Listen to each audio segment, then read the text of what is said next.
Shalom, frères et sœurs, soyez bénis, que la grâce et la paix du Seigneur soient avec chacun d'entre vous. Nous croyons et nous prions pour vous et nous espérons aussi que chacun d'entre nous est en bonne santé, en parfaite santé pendant ce moment de confinement, pendant ce moment de peur dans le monde entier, moment de crainte partout.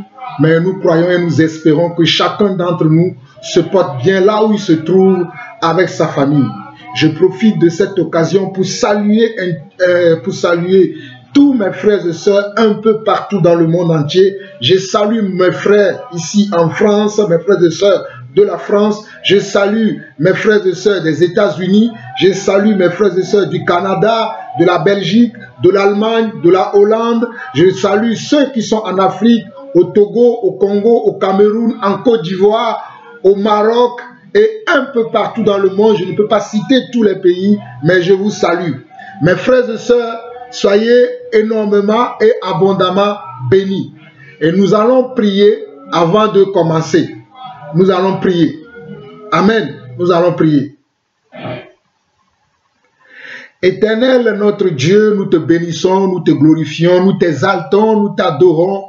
Nous t'élevons encore en ce jour, toi qui es notre Père, toi qui es notre Seigneur, toi qui es le Dieu Tout-Puissant, le Dieu qui dit et la chose arrive, le Dieu qui ordonne et elles existent, toi qui es le Créateur de toutes choses, toi qui connais la pensée de l'homme avant même que l'homme n'ouvre sa bouche, papa. Ce matin encore, tu savais déjà dans ton plan parfait que je vais m'adresser encore de nouveau à ton peuple, alors que tu voudrais que chacun d'entre nous soit dans le secret en ce moment, soit dans la prière, soit dans la repentance. Mais tu as mis dans mon cœur ce matin de pouvoir partager encore avec ton peuple ta pensée, ta parole, papa. Je t'en supplie, Père, maintenant même, remplis ma bouche, car je ne suis qu'un seul, je ne suis qu'un auditeur oublieux, papa. Remplis ma bouche afin que ma bouche soit remplie non seulement de ta parole, mais beaucoup plus de ton esprit. Père, je prie maintenant même que toutes les personnes qui vont m'écouter seront édifiées, seront consolées, papa.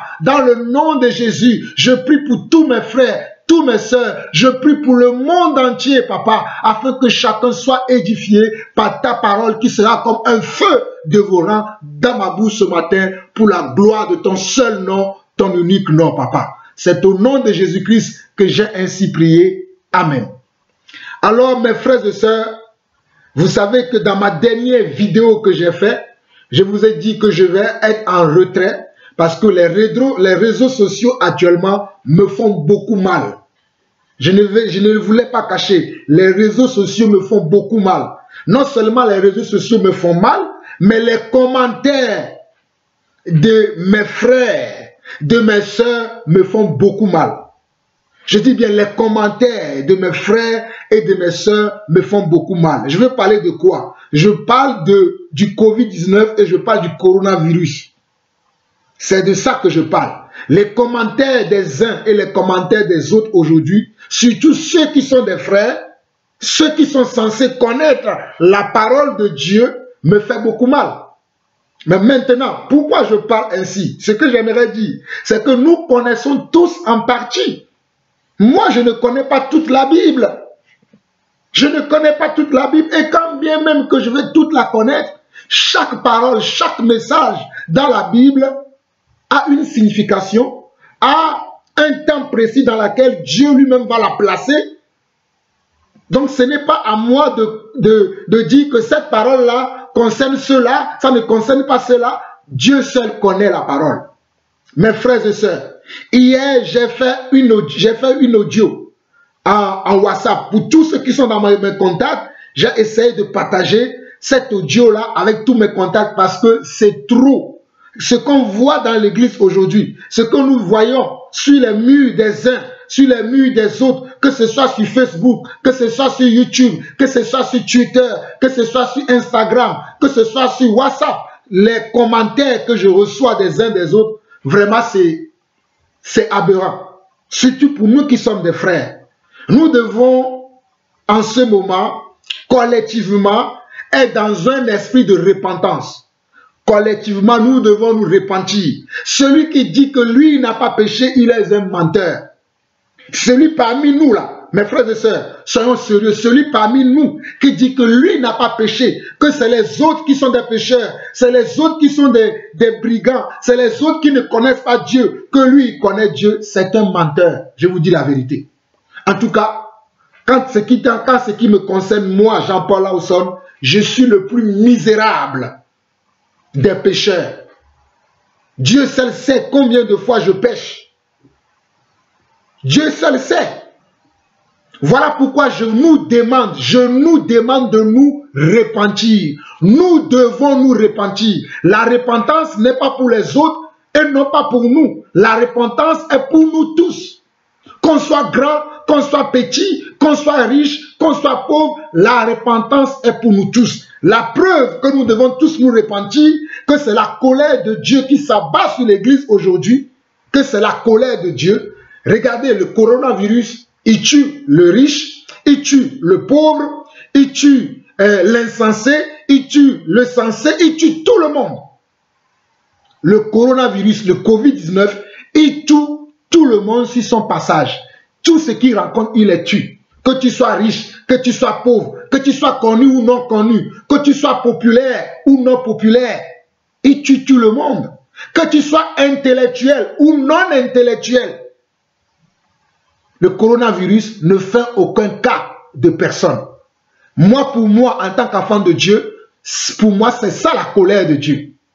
Vous allez me dire que je raconte encore n'importe quoi. Je serai d'accord avec vous, mais ce que j'aimerais nous dire à nous tous, nous devons avoir l'humilité.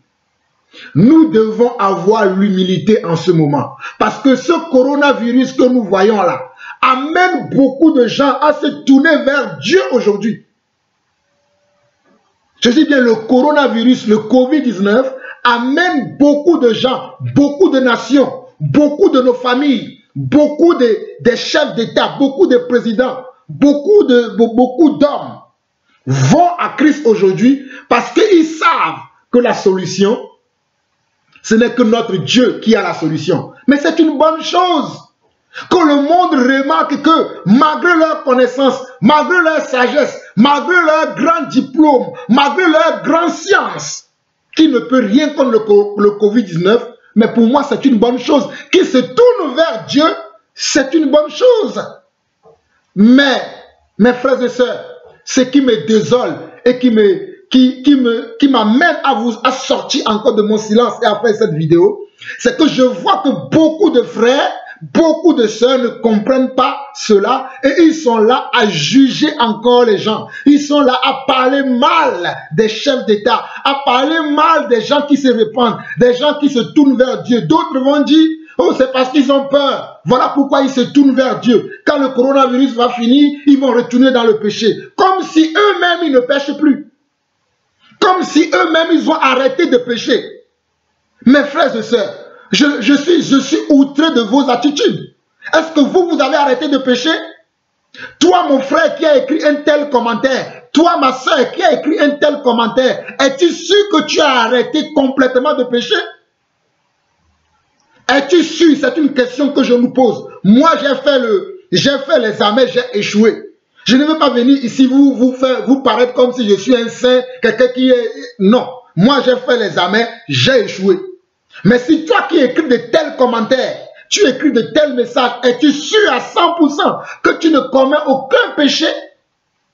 Depuis que tu es même dans le Seigneur, qu'il t'arrive de marcher tous les jours droit, qu'il ne t'arrive pas de tomber, même que ce soit non intentionné, que tu es toujours tout droit. Et voilà les commentaires que tu vas écrire. Que non, ils n'ont pas reçu le Seigneur. D'autres vont dire, ils n'ont pas d'enseignement, ils prient, quel Dieu ils vont prier? Qui vous a dit que la prière est une question d'enseignement? Qui vous a dit que la prière est une question d'enseignement? Les gens prient pour aller vers Dieu. Mais toi et moi, mon frère, oh, cela doit nous réjouir. Nous devons prier pour que Dieu leur ouvre encore les yeux afin qu'ils reconnaissent qu'ils ont besoin de Dieu. C'était ça qui doit être notre réaction. Au lieu que nous prions encore pour ces chefs d'État, pour ces nations, pour nos familles, pour qu'ils se répandent sincèrement, non, plutôt nous nous les humilions, nous disons que ce qu'ils font, ça n'a pas de sens. Qu'ils ne connaissent pas Dieu. Comme si quelqu'un parmi eux prie avec un cœur sincère, il va venir nous dire, ben Jean-Paul, je viens de prier avec un cœur sincère. Bon, Pierre, je viens de prier avec un cœur sincère. Un tel, je viens de prier avec un cœur sincère. C'est ce que les personnes vont faire. Que ce soit les gens du monde, que ce soit nous en ce moment, c'est Dieu seul qui connaît nos cœurs. Je répète encore, que ce soit les gens du monde, que ce soit nous en ce moment, c'est Dieu seul qui connaît nos cœurs. Soyons indulgents dans nos commentaires. Soyons remplis de patience dans nos commentaires. Soyons remplis d'amour dans nos commentaires. Soyons remplis de désir que les âmes aillent au ciel. Voilà, moi mon désir. Ce n'est pas que j'aille tout seul au ciel, mais que le monde entier soit sauvé. Voilà mon désir. Moi mon désir c'est ça. Je veux que le monde entier soit sauvé. Et pour que le monde entier soit sauvé, il faut que je prie. Même si je vois que les gens, peut-être, selon ma pensée, je vois que peut-être qu'ils sont en train de faire certaines choses qui ne sont pas correctes. Je vais quand même prier pour que Dieu les amène à le rencontrer. Dieu n'a-t-il pas dit dans la Bible que je me suis fait connaître à ceux qui ne me cherchaient même pas? Pour vous qui savez tout de l'écriture, Dieu n'a-t-il pas dit dans les livres d'Ésaïe que je me suis fait connaître à ceux qui ne m'ont même pas appelé? Et voilà, il y a certains qui appellent.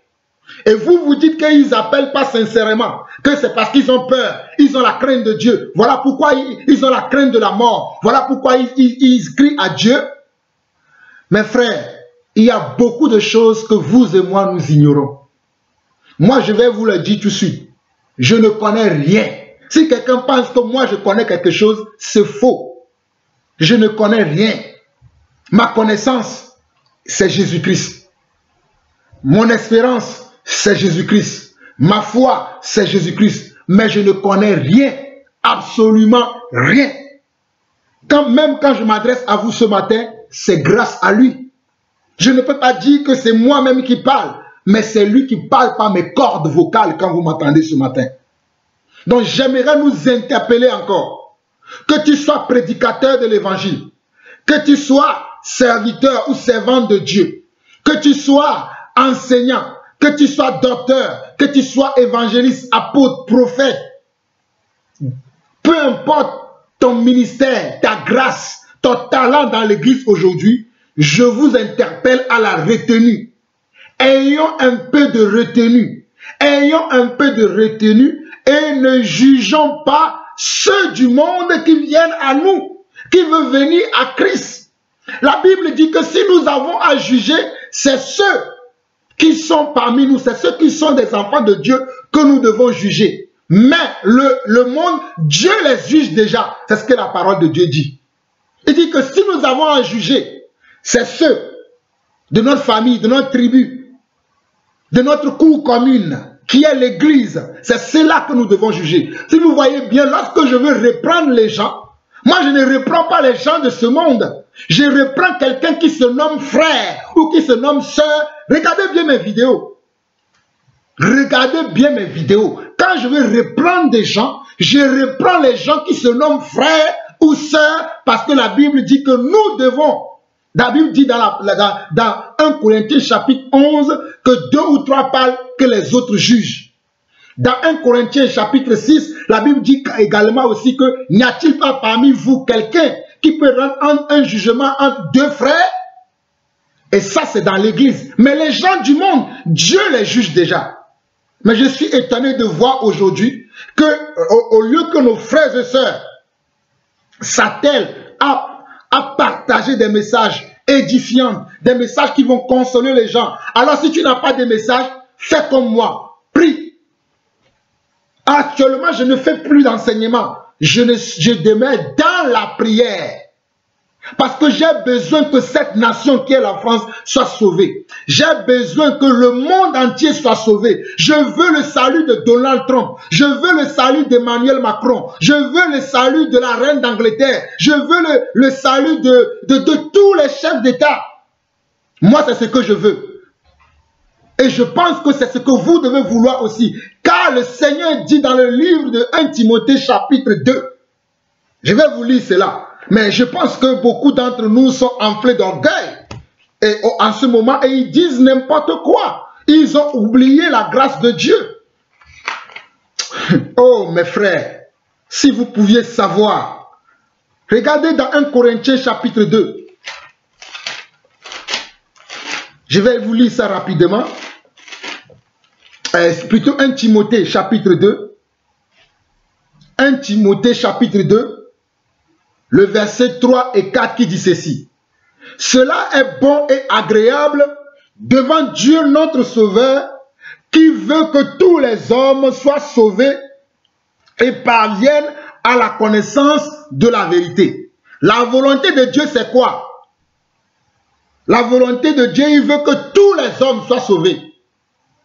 La volonté de Dieu, c'est que tous les hommes doivent être sauvés. Tous les hommes. Il est écrit dans 1 Timothée chapitre 2, le verset 4, que Dieu veut que tous les hommes soient sauvés et parviennent à la connaissance de la vérité. Alors, ma pensée est ceci. Si c'est le coronavirus qui va amener ces hommes-là à la connaissance de la vérité, quel est ton problème, mon frère? Quel est ton problème, ma soeur? Si c'est le Covid-19 qui va faire que ton voisin qui ne priait pas, ce chef d'État qui était méchant, il va devenir juste aujourd'hui, quel est ton problème là-dedans? Mes frères et sœurs, et même ce que je viens de vous partager là, je peux vous dire encore que je connais en partie. Je ne connais pas tout. Je vais vous lire un message que j'ai reçu hier, quand j'ai fini de faire mon audio de 13 minutes pour interpeller ceux qui se sont enflés d'orgueil au milieu de nous et qui commencent à juger les nations, à juger les uns, à juger les autres par-ci, à écrire des commentaires blessants.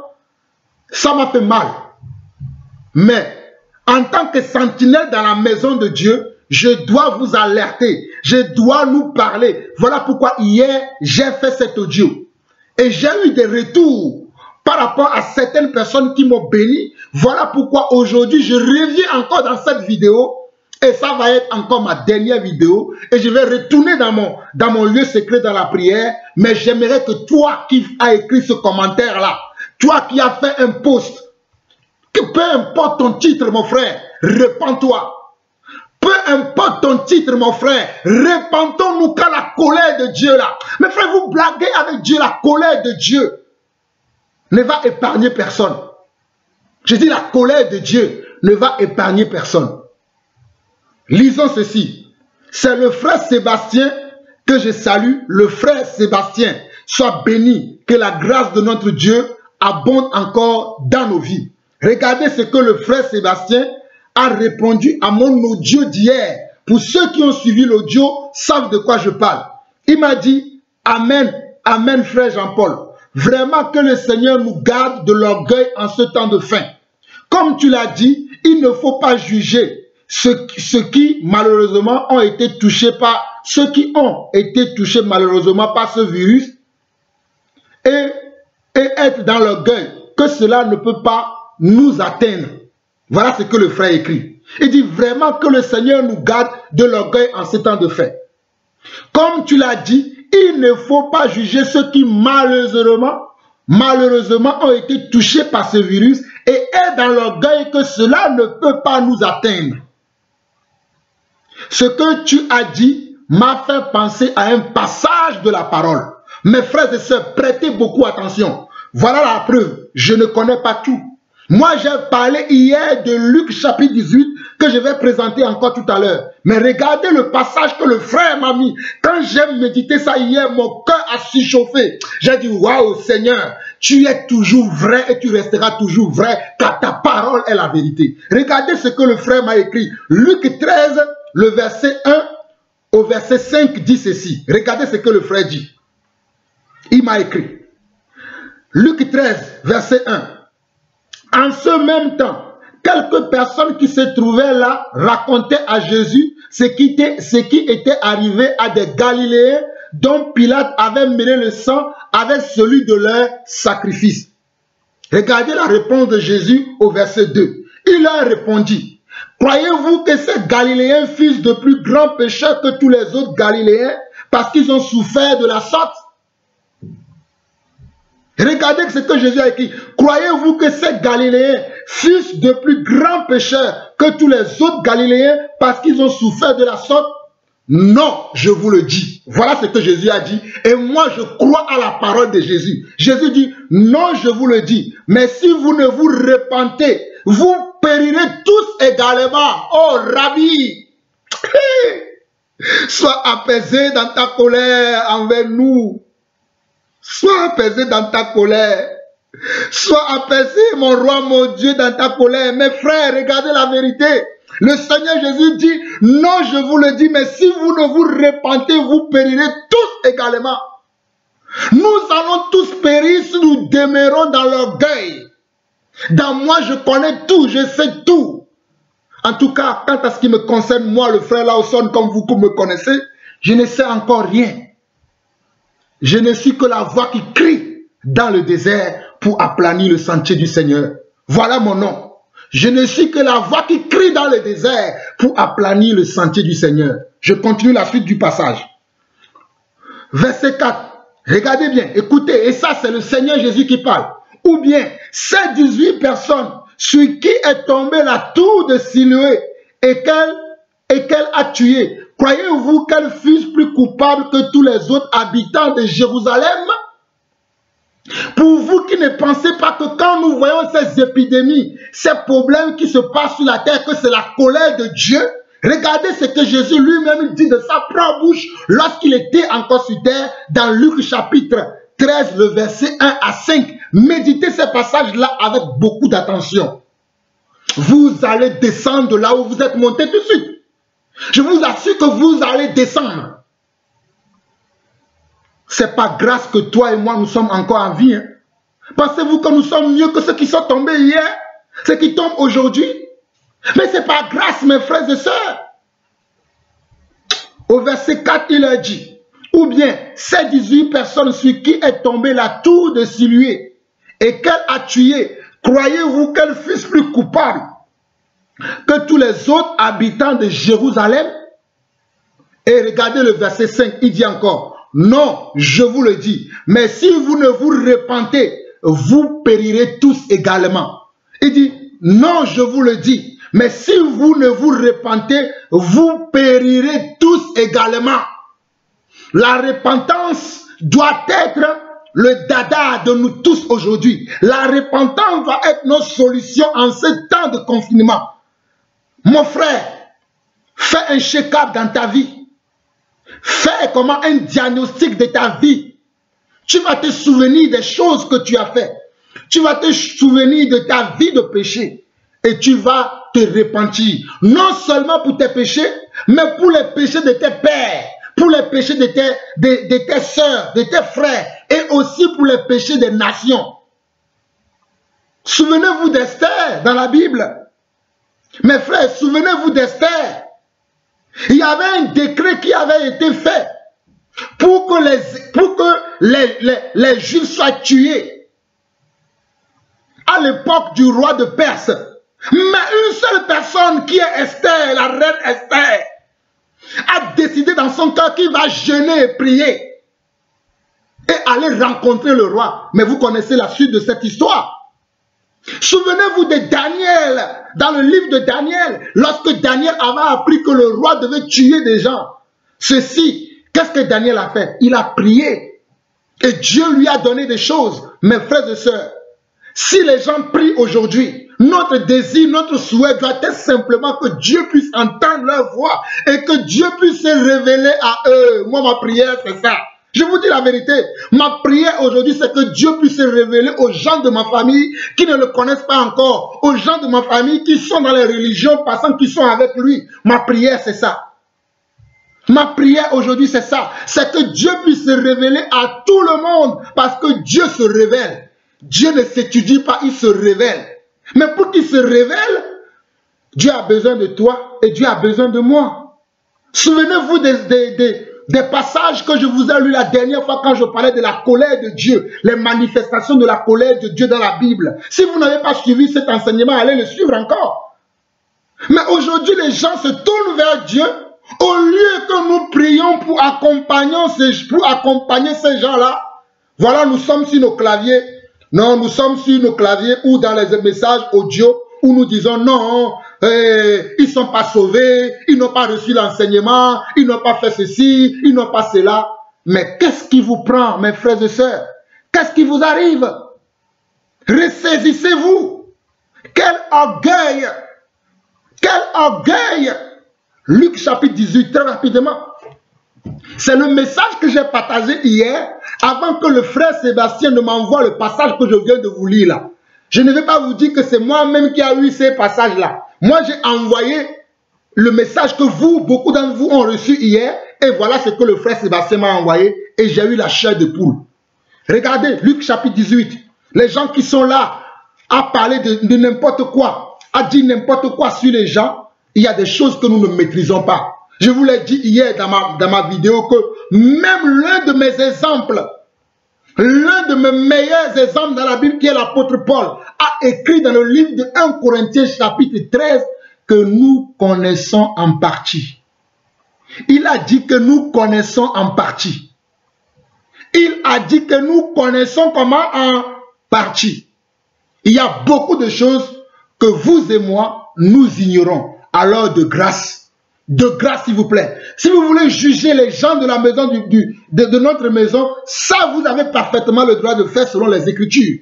Mais ceux du monde, Dieu les juge déjà et Dieu veut qu'ils soient sauvés. 1 Timothée comment?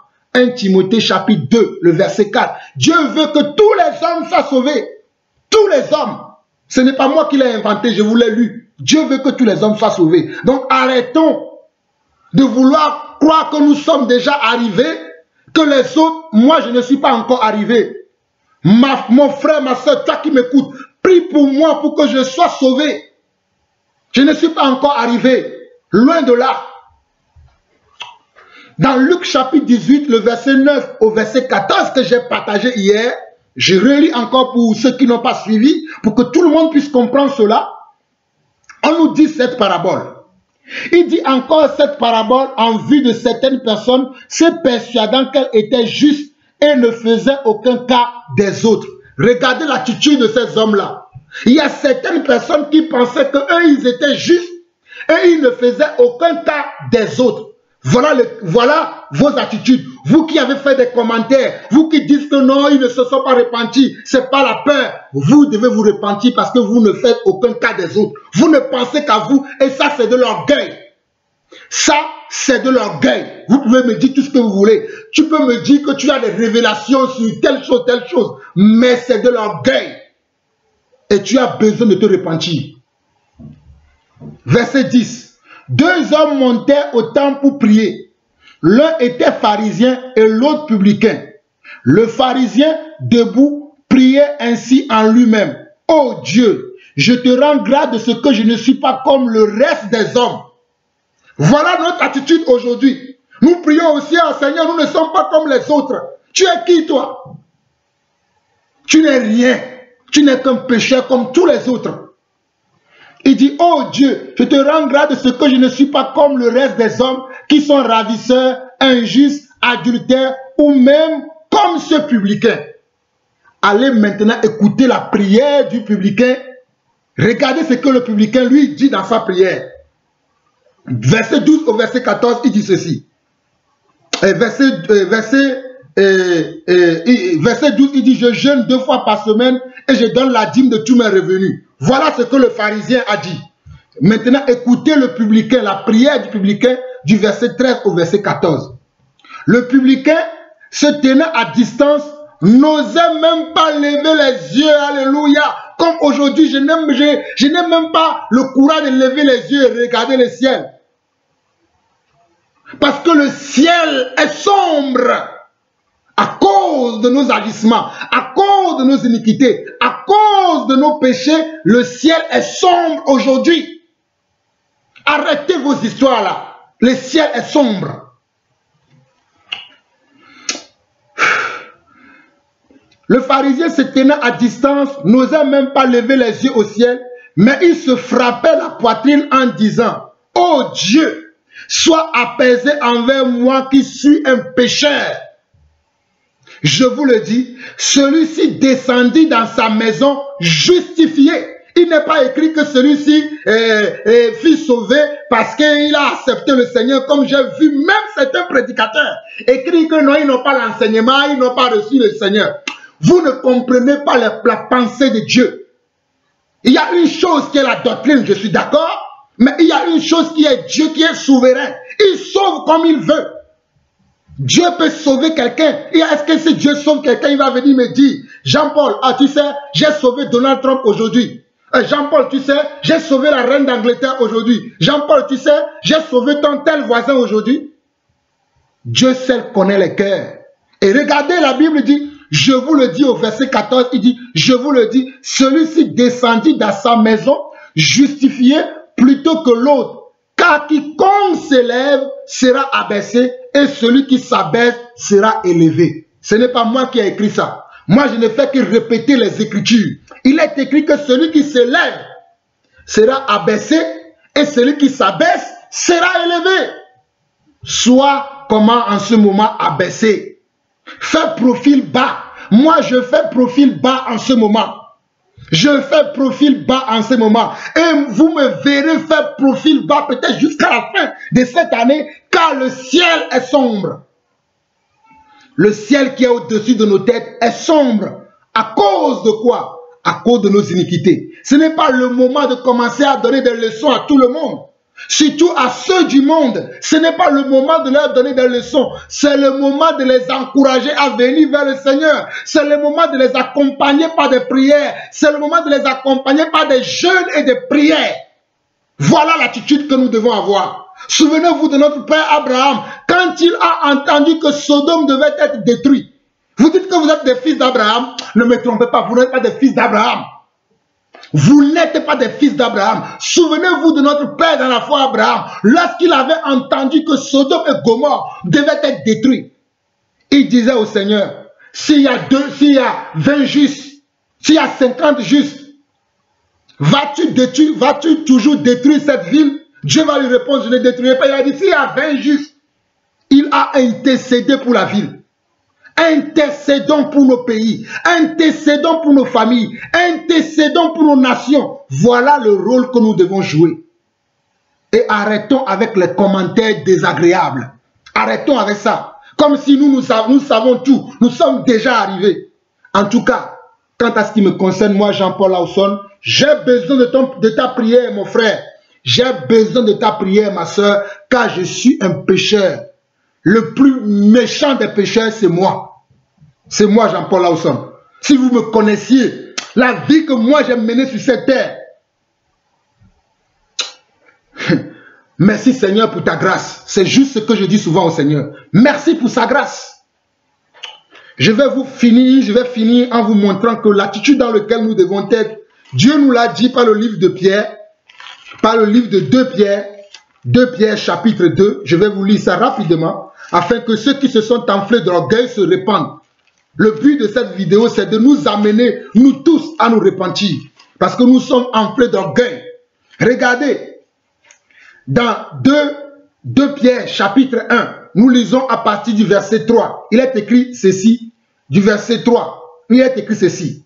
Sa divine puissance nous a donné tout ce qui contribue à la vie et à la piété, au moyen de la connaissance de celui qui nous a appelés par sa propre gloire et par sa vertu. Pas celui qui nous a appelés. Donc ce n'est pas nous-mêmes qui nous sommes appelés. Donc c'est Dieu qui appelle. Si c'est Dieu qui appelle les nations actuellement, toi tu n'en sais rien. Je te dis, ce n'est pas toi qui t'appelles, mais c'est Dieu qui nous a appelés. Si c'est Dieu qui appelle les nations aujourd'hui, qu'est-ce que tu en sais? Donc ferme ta bouche, observe simplement les choses. Je continue. Au verset 4. Celle-ci nous assure de sa part les plus grandes et les plus précieuses promesses, afin que par elle, vous deveniez participants à la nature divine, en fuyant la corruption qui existe dans le monde par la convoitise. Regardez la suite. À cause de cela même, faites tous vos efforts pour joindre à votre foi la vertu. À notre foi, il doit avoir quoi? La vertu. Allez méditer ces passages. À la vertu, la connaissance. Si tu as la vertu, c'est bien, mais la vertu seule ne suffit pas. Il faut ajouter quoi? Il faut ajouter de la connaissance. Il dit, à la connaissance, la maîtrise de soi. Alléluia. À la connaissance, tu as besoin de la maîtrise de soi, mon frère. À la maîtrise de soi, la patience. À la patience, la piété. À la piété, l'amitié fraternelle. À l'amitié fraternelle, l'amour. Voilà ce que nous devons ajouter à notre foi, à notre consécration, à nos vertus aujourd'hui. Et verset 8, il dit, car si ces choses sont en vous, et ils sont avec abondance, elles ne vous laisseront point oisifs ni stériles pour la connaissance de notre Seigneur Jésus-Christ. Si ces choses sont en nous, et elles y sont en abondance, peut-être tu l'as encore mon frère, peut-être tu l'as ma soeur, mais elles n'y sont pas encore en abondance. Cherche à ce que ces choses soient en toi en abondance, afin que tu débordes de ces choses, afin que tu sois un vase débordant de toutes ces choses, de la vertu, de la connaissance, de la maîtrise de soi, de la patience, de la pitié, de l'amitié fraternelle et de l'amour. Tu dois déborder de ces choses. Pourquoi tu dois déborder? Regarde le verset 9 dit ceci. Mais celui en qui ces choses ne sont point est aveugle. Il ne voit pas de loin. Il a mis en oubli la purification de ses anciens péchés. Regardez le verset 9. Oh, j'ai la chair de poule. Regardez le verset 9. Mais celui en qui ces choses ne sont point est aveugle. Il ne voit pas de loin et il a mis en oubli la purification de ses anciens péchés. C'est pourquoi, frère, appliquez-vous d'autant plus à affermir votre vocation et votre élection, car en faisant cela, vous ne broncherez jamais. C'est ainsi, en effet, que l'entrée dans le royaume éternel de notre Seigneur et Sauveur Jésus-Christ vous sera largement accordée. Voilà pourquoi je prendrai soin de vous rappeler ces choses, bien que vous les sachiez, et que vous soyez affermis dans la vérité présente. Et je regarde comme un devoir, aussi longtemps que je suis dans cette tente, de vous tenir en éveil par des avertissements. Mes frères, voilà ce que je suis en train de faire.